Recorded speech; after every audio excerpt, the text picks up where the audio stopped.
and I'm standing in this beautiful hallway. It's funny, nobody ever talks about the White House as being beautiful inside. You think it's going to be, everything's going to be all metal doors and stuff. It's not.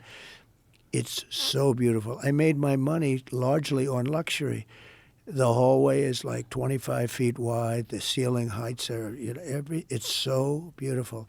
But I was standing there, and I said to the guys, I want to see the Lincoln bedroom. I had never seen the Lincoln bedroom. I'd heard about the Lincoln bedroom. And I was standing with my wife. I said, do you believe it? This is the Lincoln bedroom.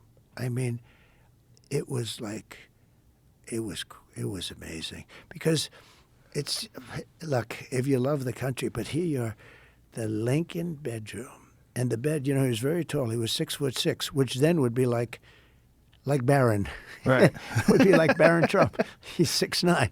But 6'6", he was very tall. Then on top of that, he wore that. Yeah, there it is. It's a long bed, elongated bed.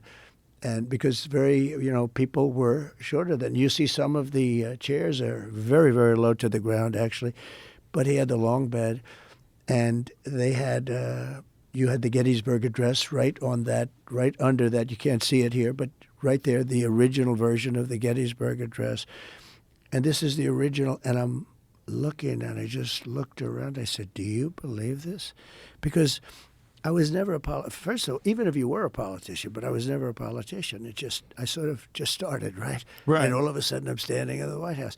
And it was very, very surreal. That room was so beautiful to me, much more beautiful than it actually is. To me, when I looked at the bed, and the bed you could see it was a little bit longer, had to be a little bit longer.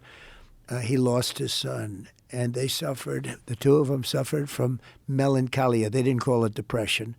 They called it melancholia, and they suffered from it. He was a very depressed guy, and she was a very depressed woman, more so than him. And on top of that, they lost their son, whose name was Ted.